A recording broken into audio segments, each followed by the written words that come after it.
দেখুন, আমরা যখন ঘাতককে আটক করি, ঘাতক মানে স্বীকারোক্তি দিয়েছিল যে হত্যাকাণ্ড সম্পন্ন করে বেরিয়ে যাওয়ার পরে সে ঝোপঝাড়ে খালি প্লটে সে ব্যক্তি ফেলে দেয়। এবং এটা আপনারা দেখেছেন যারা ছিলেন গতকাল, এটি ঘন ঝোপঝাড় ছিল, ঝোপঝাড় ছিল এবং আমরা কিন্তু খোঁজাখুঁজি করেছি। ঝোপটা কিন্তু তখন কিন্তু সন্ধ্যা নেমে আসাতে এবং আবার বিদ্যুৎ চলে যাওয়াতে পরবর্তীতে আমরা কিন্তু সেটা কন্টিনিউ করতে পারিনি। আজকে সকালে আমরা লেবার শহর নিয়ে এসে আমরা খোঁজাখুঁজি করেছি এবং খোঁজাখুঁজি করে কিন্তু আমরা সেটা পেয়েছি। এবং আপনি দেখবেন ব্যাগে কিন্তু রক্ত মাখা, যে ব্যাগের নিচের পার্ট এবং উপর পার্ট বিভিন্ন পার্টে রয়েছে।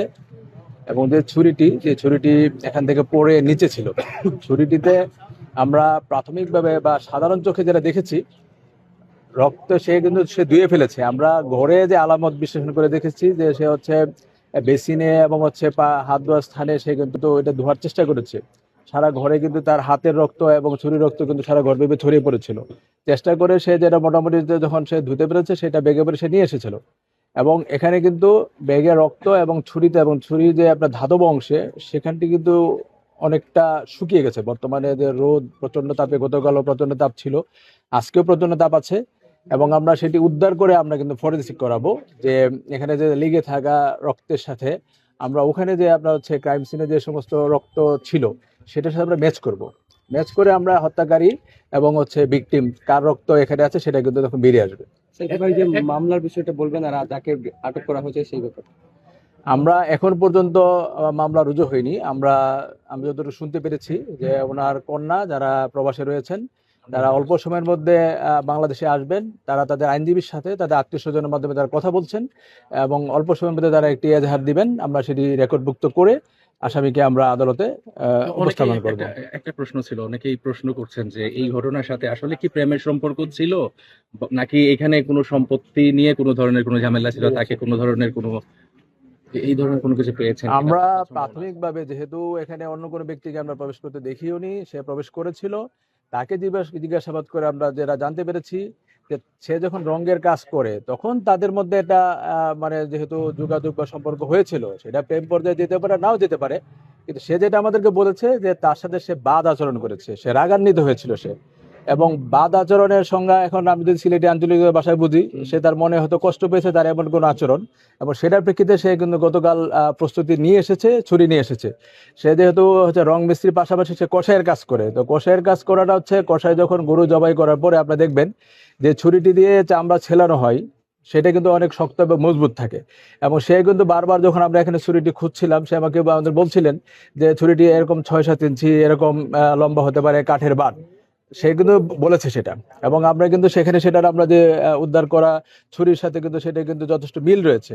তারপরে আমরা আমরা ফরেনসিক করব, করে আমরা সমস্ত সাক্ষ্য প্রমাণের সাথে মিলিয়ে আমরা এই ব্যাপারটা নিশ্চিত হব। তার মানে সে আগে তার উপর ক্ষিপ্ত ছিল, এই কারণে কি ছুরি নিয়ে ঢুকেছিল বলছেন আপনি? সে কথা সে আমাদেরকে প্রাথমিকভাবে সেটা বলেছিল যে সে তার আগে তাকে বকাঝকা বা তার যে বাদ আচরণের কারণে সে মনে কষ্ট পেয়েছে এবং সে রাগান্বিত হয়ে সে কিন্তু এই কাজটি করেছে। এবং সে বাসায় এসেছে, এসে কিন্তু তখন সে শুরুতেই সে কিন্তু এই কাজটি, তার যে কাজ প্রতিহিংসাদের যেটা ব্যাপার ছিল সেটা যে হত্যার ঘটনা, সে কিন্তু প্রথমে কাজের মেয়ের উপরে সে কিন্তু সেটা প্রথম তার যেই হত্যার কার্যক্রম মানে সংগঠন করে। পরবর্তীতে যিনি ভদ্রমহিলা রান্না করেছিলেন, উনি রান্না করতে ছুটে আসেন, তাকে যখন ওনারা বাধা দেয় তখন কিন্তু তার সাথে যে ধস্তাধস্তি হয়েছে, আমরা ভদ্রমহিলার গায়ে যে আঘাতের ধরন আমরা সেটা দেখেছি।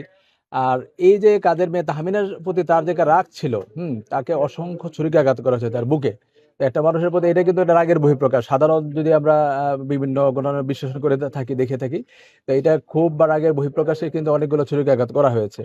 এবং যেহেতু ছুরিটা অত্যন্ত মজবুত এবং শক্ত, তাদের গলা কাটা বা গলায় যে এই টাইপের একটা আঘাত করা, সেটা কিন্তু শক্ত ছুরির কারণে কিন্তু অতি দ্রুত সময় সম্পন্ন করা সম্ভব হয়েছে। মারার পরে তারপরে তার পরবর্তীতে হ্যাঁ, উনি তো অন্য রুমে ছিলেন, আমরা দেখলাম ভদ্রলোক আব্দুল সাত্তার, উনি ড্রয়িং রুমে ছিলেন। তাকে উনিও ওনার সাথে তার কিন্তু বাদানুবাদ হয়েছে, সে যেটা বলেছে। সে ওখানে করার কারণে তাকে শেষ করে কিন্তু সে ব্যালকনি দিয়ে সে পালিয়ে যায়। সে আমাদেরকে বলেছে সে ব্যালকনি দিয়ে পালিয়ে যায়, কারণ আমরা যখন পুলিশ যখন ঘরে প্রবেশ করে তখন দরজা সিটকানি, নিচের যে সিটকানিটা ছোট সিটকানি লাগানো ছিল সেটা কিন্তু ভেঙে কিন্তু ঘরে প্রবেশ করেছে। এবং সে যে ব্যালকনিতে পালিয়ে গেছে, ওখানে রেলিং এ হাতের ছাপ, পায়ের ছাপ, পাশাপাশি নিচে রক্তের ছাপ কিন্তু আমরা পেয়েছি। সাইফুল ভাই, ওই যে বাবুল মিয়া যতটুকু জেনেছে, সে তো কসাই জীবনযাপন যারা করে, তারা এমনিতে আপনি দেখবেন স্বাভাবিকভাবে একটু টাফ প্রকৃতির হয়ে থাকে। তারা যেহেতু একটা গরু জবাই করার পরে রক্ত দেখা, অনেক সাধারণ মানুষ কিন্তু রক্ত দেখতে পারে না।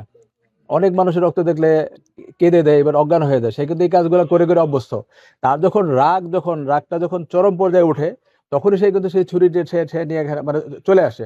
এবং সে তার তো প্রথম উদ্দেশ্য ছিল কাজের মেয়েকে আঘাত করা। যখন কাজের মেয়েকে রক্ষা করতে গৃহকর্ত্রী এবং গৃহকর্তা এসেছেন, তখন সে ওই রাগের বশবর্তী তাকে কেন বাধা দিল, সেই প্রেক্ষিতে সেও তাদেরকে হত্যা করে। এক্ষেত্রে সর্বশেষ প্রশ্ন একটা হচ্ছে যে সে দেখলাম যে করেছে বা সে একা ছিল কিনা।